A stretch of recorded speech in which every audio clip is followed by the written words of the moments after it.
There's only two kinds of people who will start business. Yeah. One, this is our internal joke. One, very poor. So basically, I've got nothing already. Nothing to lose. Nothing Let's go to for lose. it. And then you work really hard. The other one is you're really rich. But you're driven. And so you will try, but you know that you don't have that fear of dying because you know that you have got a backing. I just, whatever you ask me, I just say. Hey guys, and welcome to another episode of the IRL podcast. Here we talk to people who run and own businesses, and we dive deep into what it really takes to make it all work. So no fluff, no sugarcoating, just real honest conversations. Today we have Alan from... I don't know how to pronounce your the company's name is called Oddle. Is it Oddle or Oddle? We call it Oddle, but there's various people who call it differently. Why? How do y'all come up with Oddle, this name? There's really no scientific backing to it. Really? We were just thinking of, because we started off as wanting to build an e-commerce for restaurants. Oh, okay. Then we were just eating and then noodles. Oh, and then we I was just order. thinking. So ordering plus noodle, then we order, just take out the name. It's like noodles. Yeah, it came out from nowhere, but it's just it's stick. So we continue using it. That was back when cause I know Oddle has been around for like very long time. Almost like 11 years ago. Yeah, that's crazy. So what was your background before you started Oddle? So the interesting thing is Oddle was started by 3 secondary school friends. We were all secondary school friends from River Valley. Then I was in Hungry Go Air back then. Another guy, he runs a sand place called The Lawn at Biopolis. Yes. Right. So that was when he actually thought, hey, because he was working with Food Panda back then, and he realized that marketplaces is taking a huge cut. And he was thinking, how can he help restaurant owners to save costs while expanding a different concept? That was 12 years ago. Food Panda was around 12 years ago. 12 years ago, Food Panda was around already. Oh, really? Yeah. I mean, they were the first mover. They came in. Okay. Right. But Grab wasn't doing food at the time, right? Grab wasn't doing food. Okay. Back then, yeah. And then your business model when you all came in was to do e-commerce for F&B. Which is kind of like Food Panda. Not really. So the easiest way to understand this is I always like to use the Nike analogy. If you see a restaurant brand as Nike, Nike will work with Foot Locker. So Foot Locker is actually your GrabFood, Food Panda. Yeah. But Nike will always have the Nike shop. So Oddle is the Nike shop. Correct. So it's kind of like in the using the same analogy, it's like Nike wants to make a website like to sell their shoes, yes. Right? Then you guys are the ones that came in. Yeah. Has the business model always been like that? That was how it started. But obviously right now we have transformed quite a bit. I think because along the way, at the very beginning, what we wanted to do was just create an additional sales channel, an online sales channel for F&B. So if we think back, maybe one more year, 13 years ago, actually the only ones that's doing delivery is your Pizza Hut, McDonald's, KFC. Oh yeah, that's so it's actually very interesting. Actually, the world changed so fast. Yes. Yeah. It's just like slightly over a decade. A decade is a long time, but you can see actually back then there's really no other options. Yeah. So that was when we thought Domino's. Domino's. The pizza places. Just eat Domino's. Burgers, Burger King, all that. Yeah. But that was when we thought, we just want to give an online sales channel. But obviously the world have changed. So what we actually really focus on is we think we are good in growing sales.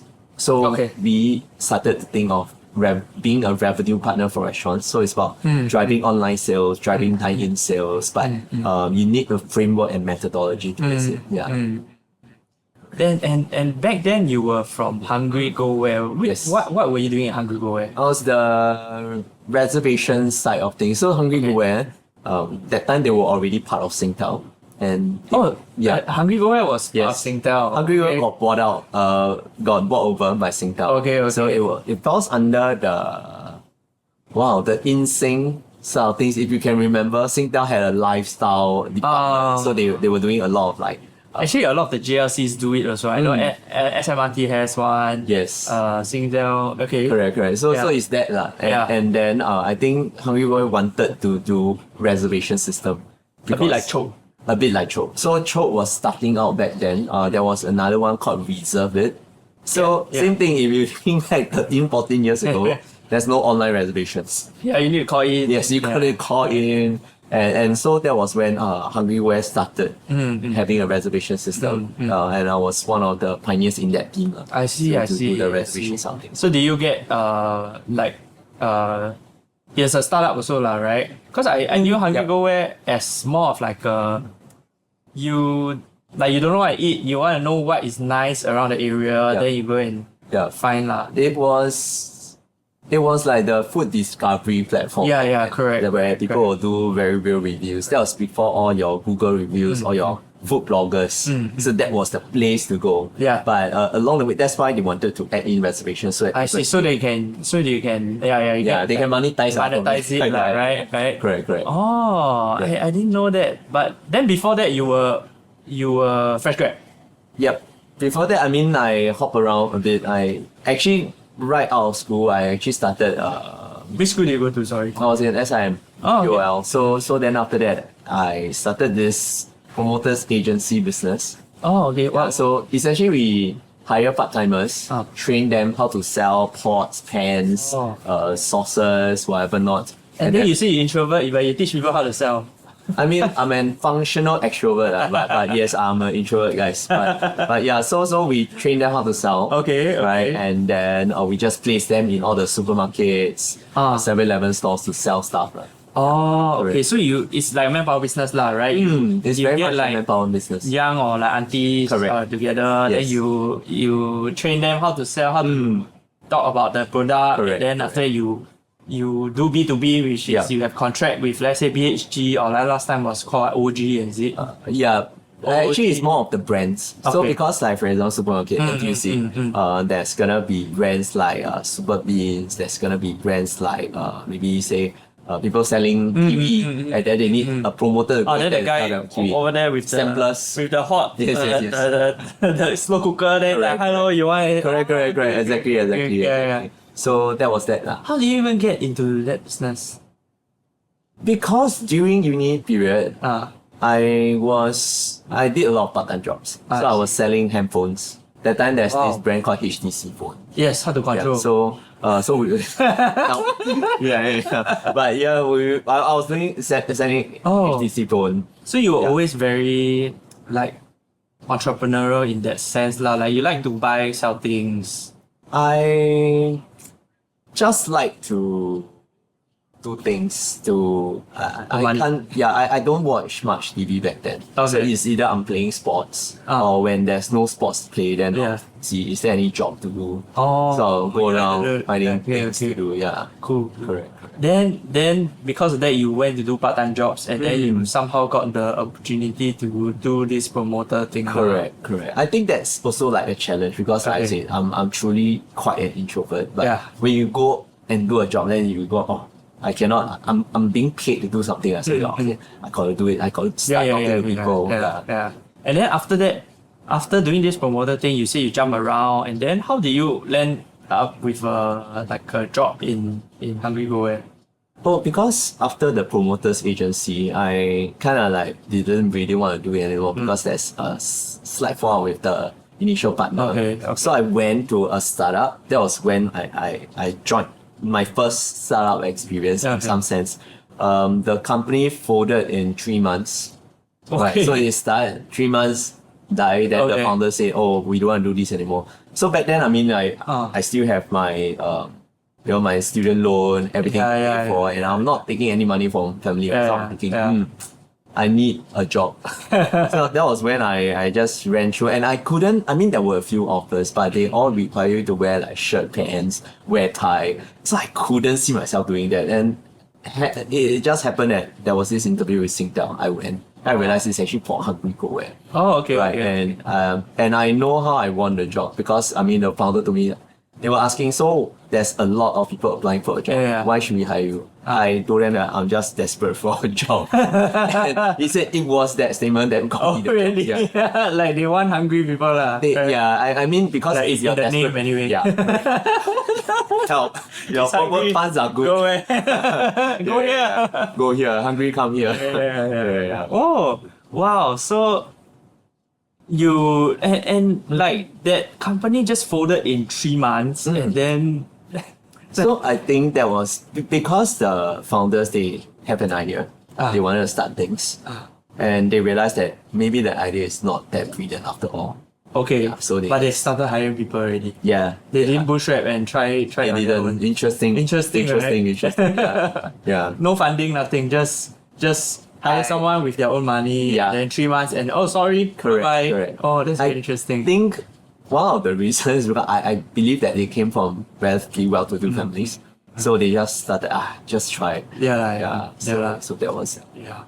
Well, then you went to Hungry Go. How long were you there for? 2 years. 2 years. 2 years. Okay. And then you realized, actually, just nice. I'm in the same space. I've got something that I can do. Correct. Yeah. It goes back to my main the CEO now of Oddle, John. So he's our very good friend. He's actually always the leader of the bank. So he was the one who came up with the idea. Yeah. Spoke to me, spoke to another friend, who's Yong Xiang, our current CTO. Okay. So then we thought, okay, let's do this. Yeah. So we different. We come from like normal family, so we really bootstrap up. Bootstrap, right? Correct. We also bootstrap. Yeah. I mean that's really starting a business. Yeah. You go through all the hardship and all. Right. And how was it like at the start of Oddle back then? Yeah, testing my memory. Old man already. Not old lah. But I think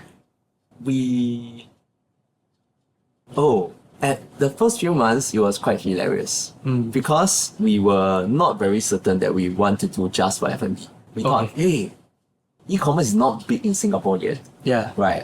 There's Shopify. Shopify was already around, but we thought, why not let's rival Shopify? So we went to talk to I think there's this Mom's Care, if I'm not wrong, or Mother Care. Mother Care. So it's a very big company with selling all the children's stuff. Yeah. So we went there to pitch to them. I remember this was our wake up moment because I think the BD director also, she was telling us, young man, do you all actually know what you're doing? Right. Then she was telling us that we don't know what we are doing. We don't even know the market. And we are just going around knocking on doors, spouting nonsense. Then we're like, oh man. We walked back, we got appointment with Mother Care. When in came out, like, we need to sit down and really think. Then we thought, okay, John owns the lawn. He's in F&B. Yeah. And that was how thought of the idea. Yeah. I came from Hungry where I know F&B businesses. Then we thought, why not just focus on what we're good at? Why we go and bother like, wow, we think can be big. Just focus on one area. Yeah, so since then, there's no looking back. We were really just focused on F&B all the way. Do you feel like having that niche focus in like a certain industry is very important as a starting up? I think so, because that gives you your direction and purpose. Right? Unless, of course, you know the whole market, then that's different. Then you want to talk about, I want to transform the market. Right? Like internet, that's different. For us, how it started off was because we were looking at F&B business. We know the gaps there. So actually we thought, we know the gap, then our mission is to fill up the gap. Right? Close the gap and make sure that we help and target audience F&B. So we thought, we should focus on it. Do you feel like, I mean, because Singapore market is honestly very small, and then sometimes, I mean, there's always like the urge. I mean, from outside, like my businesses, sometimes we think like, hey, should we move into a more verticals, right? Yes. Do you think that's, or do you think even if the market is small, you should just focus and do this one thing well, kind of? So it's about either you go deep or you go wide. Right. So we chose to go. Okay. So if you go deep, actually with the F&B, there's a lot of things that you can do. Right. And obviously Singapore is a small market. So painfully, first year we went to 3 countries already. We went Taiwan, we went Hong Kong, we went Malaysia. Right. We even went Vietnam. So so we thought, oh, this thing can work, because after a while when we started focusing on F&B, we started to get traction. And then we thought, hey, got traction, let's move fast, go all the other countries. Yeah. If Singapore can do it, other countries also can. Then we went, then we learned a painful lesson. It's not that easy. Okay. Right, so What is the not easy part overseas? you got to, because we don't understand the markets over there. We thought that everyone is the same, but it's not. Yeah. Especially in Southeast Asia. Yeah. Right. And then like each market have their own problems. Okay. For example, like I don't know, Hong Kong. Hong Kong logistic is an issue back then. Singapore, merchants could do their own delivery. Yeah. But then in Hong Kong, you realize that people don't really order delivery that often. I mean for group order. Because we are more for big size. Yeah. So in Hong Kong back then they were starting to have Uber Eats or those companies. So it was a bit of a challenge for us to educate the market, and also language. None of us can speak Canto. Oh yes. Hong Kong is very so when we go in there, we're like, hey, we don't know the language. Then they need traditional, they need Chinese but for traditional interface, but we didn't. So we realized, hey, we didn't localize. So it was like too idealistic. We thought that whatever we have is good enough. We went there. So it's very naive and inexperienced. But we learned. Yeah. And Taiwan, I would assume, is Same also thing, language, similar language problem. and all. Yeah. What about Southeast Asia? I think because when you go to e-commerce, then there's the payment side of things. Okay. So, for example, like back then in Malaysia, credit card was not widely used. So they want this thing called FTX, which is bank transfer. Okay. But we didn't cater for it. Right. So then same thing in Taiwan, there's the 发票, which is their way of invoices and receipts, which needs to tie back to a government system. Yeah. So all these were things that we didn't know. Only when we step in, then we know that we're And then because we have a small team, we are trying to build a same product that can be used everywhere, but I realize cannot everywhere needs is a different requirement. Yeah. But would you say that if with what the infrastructure is, the global infrastructure now, would you all would be able to do what you thought you all wanted to do back then? Yes, much easier. Though there's still localization needed. So it's the same. It's very much the same. But I think if we were to start everything over again, we will have planned properly. We will have won one market first before we move over. Yeah. But do you feel like actually making all these random mistakes around actually shape your kind of like the trajectory of Oddle also? Or do you feel like it's 冤枉路? It's like I don't think any mistakes is 冤枉路. As long as you don't repeat the same mistake, as long as you learn. I think nothing happens just by random, right? There must be a reason why you did it that way. So if we have gone other ways, maybe our pathway, maybe we are not doing whatever we are doing now. Maybe we will end up just focus on e-commerce. I see. But because along the way we learn different markets and then we speak to the owners more, then we understand what they really want. And it helped us to see, okay, there must be more than what we do. We cannot just look at one sector. That's why we started to go deeper. Yeah, how deep? How deep are you all in the F&B market now? Yeah. So when it comes to our offering, so like I say, we are revenue partners. It was actually a choice. There's two parts. One is people are looking for operation efficiency. Yeah. The other one is growing sales. Yeah. We chose growing sales. So that was when we have right now we have an e-commerce solution, we have a reservation solution, we have a payment terminal solution, loyalty, as well as a marketing engine. Full suite. But full suite though is really about the methodology and how things piece together, because all this solution is not new. You have people telling you, I can do e-commerce after a reservation system. But those are tools. So for us, our philosophy is that tools are tools. You need a partner who can guide you on how to use the tools to grow. Just like if you hand me like a really, really good knife. I don't know what to do with it. I can't become a chef. Right. So I need someone to guide me how to use the knife properly. And how did it expand from one tool to like more tools? Interestingly, it was COVID. Okay. Yeah, and see, when COVID strike, obviously, I think for our business, it was very good for our business. I won't lie, because that's when everyone can only order takeaway delivery. So our business did well. That was also when though that we thought to ourselves, hey, we've got some cash flow coming in now. What do we want to do with the money? One way is, hey, why not just enjoy? Yes, but we thought, okay, what's next for F&B? Right? Surely COVID would end. So how can we help our restaurant partners? That was when we thought, hey, there's reservations. They would want dine in later on. There's reservation solutions in the market, but how's their business model like? What can we help? Then we thought about capturing data, because a lot of restaurants don't know how to look at data. They don't capture customer data enough, right? So we thought, okay, what's a different way of doing things? So we started analyzing what are the solutions that restaurants are using in the market and what are the gaps. How can we close those gaps? And that was when we reinvested whatever we earned back into really developing new solutions for the industry. And then somehow it just made sense after COVID lah, right? Yes, but it still takes a lot of education because F&B is very much a tech-lagged industry. It's not at the forefront of tech innovation. So you got to go out there, you got to educate. Teach, and even when third gen come in and run the business, right? They would, while they want, they still need to guide the rest of their operations team, because sometimes you can't find young people to work in F&B.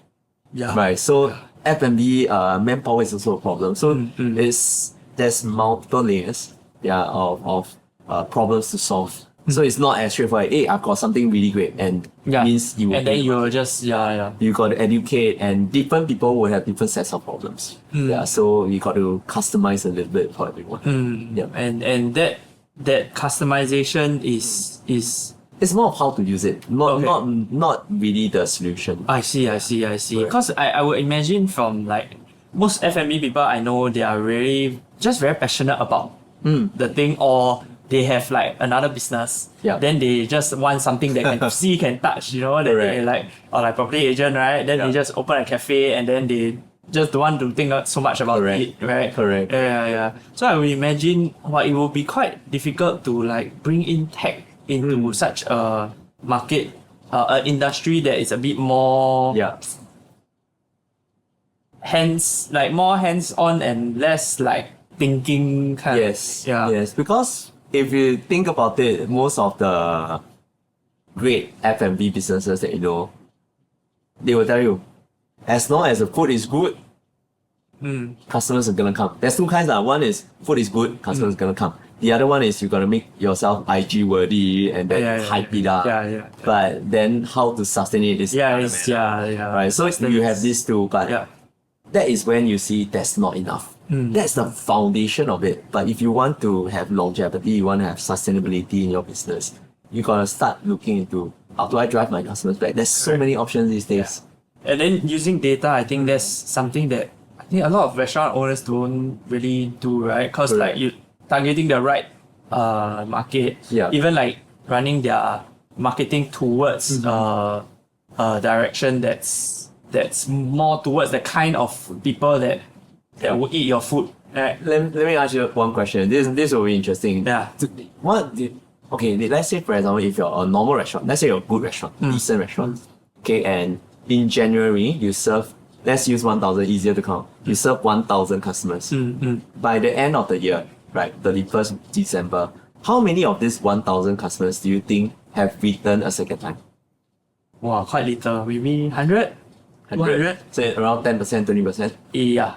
So the interesting thing is, you see, for you, because you're running a business now, you know that it's not that easy. But for a lot of F&B owners, they'll think 30, 40, some of them they'll say 50. Right. And the truth is, it's a range. Yes. Because if you're Yakun, yes, you can hit 50. Right. But in general, for the industry, right, if you're fine dining, it's typically at 5 to 8%. If you're a normal restaurant, like casual restaurants, it's typically at 10 to 20%. So you're actually right. Then when it comes to the cafes, local rate, yes, 40 to 50%. So when you look at this, right, then you realize that, the restaurant owners really don't know what they're not looking at the data to tell them the truth. So they are thinking, my business. So that is when when business is good, it's easy. I mean, I'm seeing customers. The problem starts when they suddenly see a dip in sales. Or, for example, in June, it's typically not a Not so good, fantastic month. because of school holiday. School holiday, or in the past, some restaurants are not affected. But this June, this year, a lot of my restaurant partners said, What would be the reason? I think firstly, economy truly is not as fantastic. Yeah. Two, if you do have money, you rather go overseas and use. True. Because Singapore dollar and because of that, the tourists are also not coming in. Because Singapore's dollar is relatively strong. Yeah. So you rather go other countries. Yeah. So when you look at it from that point of view, Yeah. the restaurants suddenly see, hey, my business is not that good. So when, or for example, you just open, you hype it up, Yeah. a lot of people come, Yeah. but later on the crowd is gonna die off. Yeah. Then they say, hey, the crowd died off already. What's next? They don't know what to do. Wow. Yeah, so this is when they start to realize how. And if they want to drive back the customers again, it's not that simple anymore. Yeah, that's why you need to capture the data. I mean, that's what we tell them. Yeah, You need the yeah, data. yeah. You need to know how to engage customers. Come back. Yeah. Wow, which which also brings to the other question that I have is like, knowing all this data and the business model of like F&B, I have so many friends who started F&B, then every time they say, hey, you want to start F&B? You're crazy. Correct. Yeah, would you think that people who like kind of like in between, whether they like, oh yeah, I think I can start F&B, do you suggest that they do it? I think F&B is an interesting industry whereby you can make money, right? But you want to make it boom, you got to really plan, right? Because we have interviewed some restaurant owners as well. Business is good. Do you know what's the reason? Actually, they don't know. They really don't know. They will tell you food is good, but food is subjective, right? And there are, surely we know of certain restaurants that we go there, we eat the food and like, this thing is not nice, but then when you look at the restaurants, like they're booming, their business is so good. So, and then when you ask the owners, they will tell you, I really don't know. Right? So I think that's when, that's the case, it's based on luck, but actually you can plan it. So if you go in with open eyes, I think it's fine. You just need to plan it properly. And plan your costings. It's okay. For example, there's this Chinese restaurant now. Their lunchtime used to be very slow. Okay. So they are proper Chinese restaurants, live seafood and all. Then they started to do this lunchtime buffet. It's from 11 a.m. all the way to 4 p.m. Buffet, eat whatever you want, $29.90. Yeah. Right. So people think, like that can make money, man. Because the things is, his cost is really quite high. But because he planned it, he knows that as long as I can cover the I'm able to make money. And then also, if more people go, I give good value for this consumer, it's fine. Lunchtime is It's a only bit like international seafood long time ago, is it? not something like that, but what they do is that it's more of an a la carte buffet, right? But nighttime is still there.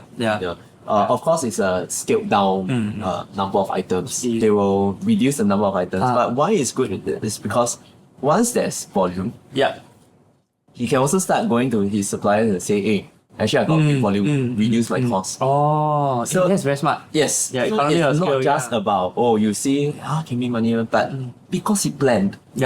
It's not just anyhow random, hey, let's do buffet. Wow, so as like a restaurant owner, your kind of like commercial strategy, the go-to market kind of like thinking must be very nimble and very, you cannot just think, oh, my food is good and then people will come. Because sometimes you like your food is good but your rent is high or your people don't want to work, and then you need to kind of like how to plan and on sometimes it's on the fly, right? Correct. So that's why I think back to your question earlier, there are people who are passionate about food, they want to start, can, but go in with eyes open. Don't just think that my food is good, business gonna come. Plan your business, know a bit of your business. If you're not, find someone who is, like, you can focus. That's why chefs, a lot of we have seen Michelin star restaurants close down. But that's because the chef is running a business. They need some they need a commercial guy that is running the business part of things, and so that they can focus on the creative. Correct. Wow, that's That's quite interesting. I think it's also very similar for a lot of creative industries, like those artists. Yes. Then they have wow, they think my music very good or I look great, so people will follow. But there needs to be also like their agent, which is the business person who like know how to position them and put The them in the agency market. doing distribution and all. Oh, that's very interesting. Yeah. The next thing that I wanted to talk about, I think we talked about this that time when we first met, was is about AI. Like how Right. like you were saying that you implemented AI and you really like don't care about things you don't care lah. You like I want to implement AI and we built it in. Like tell me more about the journey actually. I think it started with John again. Usually he's the one who will think about it. Of course, I think in our team, our product team and tech team, they do start to look at, hey, how can we use AI to get more efficient? Especially these days, you cannot ignore. Yeah. So most of us would think AI is equal to I use ChatGPT to draft my email. But that's really scratching the surface. Yeah. Right. So that was when we think, what are the other things, the processes that we can cut away by using AI so that everyone can be more efficient. Yeah. So that is when we look into sales process. Okay. In the past, for example, if you're prospecting, other than the sending of email, you can do WhatsApp. Yeah. You can cold calls. Yeah. But this time around, cold calls, we can actually use AI agents to take a cold call. So that would save you time. Okay. And the AI agent is emotionless, right? Yeah. So, and they are relentless. One day they can call 1,000 calls. It doesn't matter how many people reject them. It doesn't matter. Yeah. Right. And so that skill, of course, not saying that all the time you'll be able to get the right person. Right. But it's surely a lot more efficient than hiring someone who, after 30 calls and they get 30 calls of rejection, they get deflated. Yeah. Right. So that then you got to think about the emotional something, the human something. The AI agent that make the call, would the person like me know that it's an AI agent? We try our best to. So it doesn't sound like an AI agent. It sounds like a proper human. Yeah. And if you do ask some questions, they will really reply you very human-like answers. But what if I'm like Hokkien, like uncle? That's when it breaks down. That's when it breaks down. Okay. Yeah. So it's not foolproof yet. Yeah. It helps. Okay. Right. That is just one aspect. Obviously, the tech side of things, they can think of idea, write the things out, and someone is doing the coding of them, but it's not a human. Yeah. Right. Yeah. So that is another aspect that we are able to innovate a lot faster when you have new things. Maybe something that takes the engineer 1 week to do, right now it only takes him like a few hours. So you don't just implement the AI tools, you also have an in-house team that builds the tools, that improves the tools within our own system. So because we are a tech company, we build our own solutions. But we need to add new elements into it. So that's where our team will come in to look at this. And other than that, of course, it's about using different solutions. How can we piece things together? Like how can my CRM be linked with my prospecting solution? How can it also pull, like if they are existing merchant, how can it pull data from our own tech solutions to pull out and then give certain analysis on, oh, this merchant is in danger, or this merchant is doing very well, these are the things why they succeed. Okay. And then we can take the formula and understand, and then go and consult others as well. Oh, yeah. Okay. Wow. And how has that, do you feel like improve your like productivity as a company? I think firstly, it allows us to really look at because I'm looking at the business development side of things. If you look at sales, I think firstly in the past, you need humans to do outreach. So you need discipline, you need skills. Yeah. Right now, so maybe one day I can call 30, 40 calls. Yeah. But surely with the number of calls that the AI can make, we are getting a lot more appointments. That's one. Okay. Two, when it comes to analyzing data, so we want to make sure that, hey, this restaurant really makes sense for us. So in the past, we got to crawl data, then we pull, then we try to tap. Then you look at the restaurant, then you think about the founder, then you're like, oh, heart pain lah, then let's keep him lah. I don't know. So then you got to, as in you got to do a lot of research manually. But right now, with all the AI agents, we can write things and they can pull things out for us, help us focus a lot more. Okay. Yeah, so that's the key thing. Of course, I think there are the creativity side of things, the selling side of things, the persuasion side of things. At this moment, at least for F&B industry, we still need a human. Yeah. Right. Yeah. But it might reach a stage where we don't need to. Right. So so these are all very exciting stuff. And since then, I mean, of course, when I think most people are very scared because when AI comes in, right, then a lot of people got no jobs. Do you how do you manage that from Oh, it's very true. Interestingly, one of our designer, he said he's actually afraid for a while because he's thinking, AI can easily take over his job. But that is when I think the key thing is, how can then you use AI to make yourself more efficient and more productive? It's not here to take over your job if you know how to use it. It will only take over your job when you don't innovate and then you just remain where you are. Right. So I think that's the key thing that we are telling the team. Then so you just learn. Right, and know what are the things that you can use AI to cut away from your job. For example, today, if we talk about it, we need, say, a cleaning auntie. I can't use AI to take exactly. Right? The blue, There's no way. the blue collar is the one that are safe actually. Yes, safe. Then for the rest, it's just about how you use it. Right. For example, marketing team, we want to build tech. In the past, we got build. And now there's like it's so fast. AI and then from there, if with the time saved, right, what can you do? Instead of spending your time building decks these days, it's about spending time analyzing, hey, what's next? Checking the market, what's good decks. Thinking about strategy. Yes. Thinking about all the other things that are more commercially important than... Correct. So you can run faster. I think AI is here not to take over your job, but how can... It helps you to cover more distance. And run faster. I think that. Do you feel that with Oddle and AI, it would kind of like make your team much leaner over the next few years? Or do you feel like it's more of like, all these people that I have, they can do more and then I can grow even better?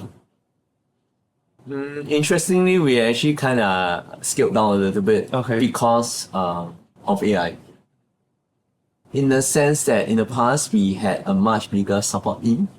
We had a much bigger sales development team. But we scaled that down because right now, really don't need that.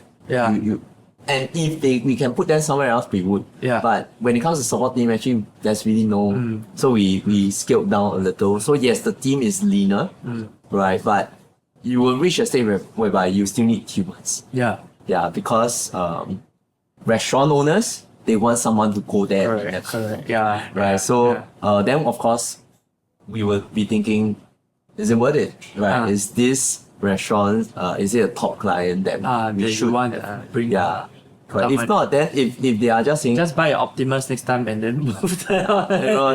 So even online meetings, they do online meetings, but they don't want. They want you to come down. So especially in your industry. Because it's F&B is still a very relational kind of business. So they want that. What's next then for Oddle? I mean, after you guys have like a whole suite of tools, and also, I mean, you guys probably get a very big market share in Singapore already. What's next? Interestingly, while we have a decent market share, I think there's still a lot of restaurants not adopting our solutions yet. And the industry is still not, like I said, they are still not at the forefront of tech. So the education continues. We want to acquire more restaurants here. Obviously, we are expanding overseas as well. I think our Malaysia market, Taiwan market is growing well. So we still want to continue acquiring. And the existing merchants that's with us, we want to help them maximize. Because they might be using my solution, but it can be better. Yeah. Right. So how can we help them? What do you feel like is the resistance for most restaurant owners that don't choose to use your service? There's a variety of reasons. There are those that just look at costs, right? So they look at cost, they don't look at value. So there are solutions that are similar to us at a lower cost. So then they will look at, hey, you're quite expensive. I rather use the other solution. But what they have neglected is that solution. Let's say, for example, you pay $10, you get $100. You pay me $1,000, but you get 50,000. Which one is better? Right. True. So there's all these things there. So I think that's one. The other one is more of they really have no time, and they really have no time to I think think F&B about really all got this. no time. Yeah, and to them it's not the most important thing. Yeah. So and also like that fear, both of you really can have True. better business, man. Right. Although for us we It's don't like- charge anything upfront. Okay. So we'll tell them, but you use me unless you succeed. You don't pay anything. So they will be okay, interesting, but they're still scared. Yeah, I really got no time to work on this. I don't mind. Yeah, so that's the other part. Yeah. Or like you said, firstly, the owners are like your Amount of agents and agents are all who put money but they are never there. Yeah. So it's the operators, right? And the operators to them, this is your job. Yeah. I don't care about. I don't care whether a business. You've got less people better actually. Yeah, as long as right now status quo is great. I've got a job. Yeah. Business is okay. Yeah. I don't need to think about more. Yeah. Right. Yeah. So they won't really pass on the message, and it's difficult to find those bosses. I mean, today if you're the boss of a company, you also don't want everybody to come find you and say, "I want to sell you something." Correct. Right. Yeah, I always like sometimes very poor thing lah, but I really got no time, and then you keep calling me to ask me to buy to onboard something that is gonna take so much time and so much effort and money sometimes also. Yeah, then I'm like, never mind, don't call me. Correct. You know, Correct. But so people who are not working fast typically because of that. So that's why. Thankfully, we have a lot of really good merchants. So they would then we can show success stories, and of course, obviously, I think word of mouth is still driving people coming to me for us. Yeah. Are you worried or at all? Which I don't think you are, but are you worried of any like giants coming in to like take over the market that you are in now? Like the kind of solutions that you are providing? Not really. In the sense that there's always threats, there's always competitors, right? But instead of focusing on our competitors, we typically look at ourselves. How can we help our merchants together? Because, for example, earlier I've mentioned about similar solutions coming up. They are cheaper. But why our restaurants stick with us is because it's not just the solution, it's the ideas, the execution, the people that we work with, right, and the insights that we share. So I think that builds the stickiness. But of course, we got to keep innovating, right? So I don't think I'm afraid of giants coming in, right? We just need to make sure that we know what we are doing. Like Google reservations like came in and then like they like kind of like consolidated quite a lot of the reservation businesses. But Google Reserve is more of just an integrator. So it's they are putting things in, right? So maybe today, for example, we talk about Grab. Maybe Grab say that now I will do something like an e-commerce. Because Grab is already doing delivery, but maybe they say that I want to do advanced orders, big orders. But they have been doing that. They have been doing advanced orders. They say I can do island-wide delivery. But their business model is very different from ours. So we truly care about the restaurant, whereas Grab is like a marketplace. So they care more about the consumers. If you think about the business model. So I think that's where we just need to be strong on our own values. I think we will do well. Yeah. And I think another thing that I remember talking to you about is about investments, right? I mean, as a tech company, 10 years ago, startup, but I mean, would you consider yourself still a startup? Number one. And number two is, how do you view like getting investments like Series A, Series B? I mean, there's if you wanted it, you could work your way up to an IPO, but But like, what are your views on that? Not sensitive, but in for us, I think what we look at is when you want investment, why do you want investment? Right? What is it for? Is it clear? And we don't want just taking investment to anyhow burn money. So even when we look at investors, we want investors who believe in our vision, who believes in what we are doing, right? So that's very important for us. And same thing when it comes to money.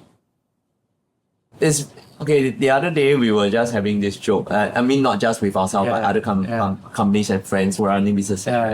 Typically, when you want money, nobody wants to give you money. When you don't need money, everyone comes to want to give you money. Right. So that's investment. But so for us, we always tell ourselves, instead of getting investment, we rather be self-sustainable. So we are always gunning for profitability. But sometimes you really need innovation. Like for example, technology, you need your tech team to build. Yes, you got AI, but you still need people there to execute everything and check, to make sure everything runs smoothly, maintain the system. So these are costs. And as you expand, more people coming in, you need a bigger team also. So that is when you say, okay, how can should I get investment in? Or for example, you spot an opportunity. Philippines, big market. They don't have our kind of solution yet. We go in there, I think we can do well. But if you're going in, you hire people. Right? And then you look at how should we, how should we not? So but with an investment, it will give you a little bit of more confidence to really step in. Right, so going back to very earlier on, we were talking about business, right? There's only two kinds of people who will start business. One like this is our internal joke. One very poor. So basically, I've got nothing already, nothing to lose. Let's go for it, and then you work really hard. The other one is you're really rich, but you're driven, and so you will try, but you know that you don't have that fear of dying because you know that you have got a backing. So both can succeed. It's it's just sometimes we say the people in the middle with the backup plan always. They will not really. They won't start a business. But I'm not saying that they are not great people. It's just that the mindset will be very different. And then I mean, how do you then balance whether, like, let's say an investor comes, say I want to give you money. Yes, you have a project that you want to do. How do you know whether should I take or should I not take the investment? Because I think that's something that a lot of, like, also us on our trajectory, like there are people coming up to us to give us, to say like, hey, we can invest. And then how do you know whether you should take or you shouldn't take? So I think in every investment talks, it's like an interview for both sides. As much as they will do your financial checks and whatever not, but beyond that, it's more of when you talk to the investor, right? Like I said, it goes back to, are they aligned with our vision? How can they contribute to our business? Are they people who put in money and then they want to tell you all the directions that they want? Are they in it because they see that, hey, for business opportunity, I want to make money? Or are they people who, this is what I also see is lacking in the market and I can help you along, right? But then it depends on the stage of business that you're in, right? Because maybe at the start, you don't need anyone who truly believe in this, right? Because they are just people who believe in you. Then they give you money and then you run it, right? So it really depends on which stage of business you're at. Because maybe later on, you really need someone who can help you bring me to overseas. Then you need an investor who's like that. So someone can come to you, I give you $1 million, but I know nobody in that country that you want to go into. Then like not worth it. Not worth. But maybe someone else who have a lot of connection in that country, but they're only not bad, So it really depends. It really depends. Okay. That's I think I mean personally I used to be in lawyer, and then I mean looking at from a more corporate perspective, but then when you're doing your own business, then when you are faced with those decisions on the ground, and then it gets more complicated, you know. Correct. Yeah. Correct. From like a third person perspective, or like as an advisor, you're like, oh yeah, take, don't take, you know. But then from a perspective of an actual business owner, it's quite different. Yeah, it's very different. Quite It's very different. different. Yeah. Wow, that's quite interesting. Cause we also have another partner that just got an investment from people, and then for us it's like, make sure your valuation is right, right? Because sometimes some people say, okay, I'll give you this money, but I want 30% of your company. Yes. Or then you think like, 30% actually not say very much, right? And then you just take the investment. Then actually down the road, I mean, I hear from a lot of people who will say like, if you give 30% upfront, they're gonna squeeze you all the way, you know? Yeah. And some people, they feel like, I hear from venture, right, is that when there's already an anchor investor, they are a bit more scared of entering, because there's already like someone who is 30%. Yeah. I think other than that is also like, if you take too much money at the start and you don't actually know what you want your to do. trajectory, it's also very dangerous because you raise up your valuation so high, right? Yeah. What's next? Yeah, correct. You sure you can? Is there someone with enough money to buy your business? Yeah. Right? Are you making enough money to actually sell it? Yeah. So it's also that, no? Yeah. I think that's a real concern that no one really knows until they actually they are in it. Only when you're in it, it's very clear. But when you're outside, like, hey, got people give you money, why you never take? Yeah, correct. They don't know what's inside. Correct. So thank you so much for coming.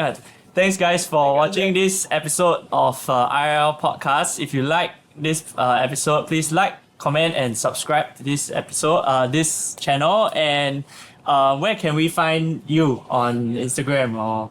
On Instagram, Don't find me. don't find me but y'all can use Oddle. Although we do have one discovery platform called Oddle Eats. Okay. Yeah, but maybe shout out now, if any one of you are working in companies, right, and your company wants some dining benefits program, you can go to, can give you my IG alan.gohyj. So because although we are doing this Oddle corporate rewards program, it's a free program for companies to join. But what we are doing is to allow them to be connected with restaurant partners who are giving certain perks to corporates. Yeah. Okay. So if you are interested, can write it to me. Yeah, cool. So we will see you in the next episode. Okay. Thank you.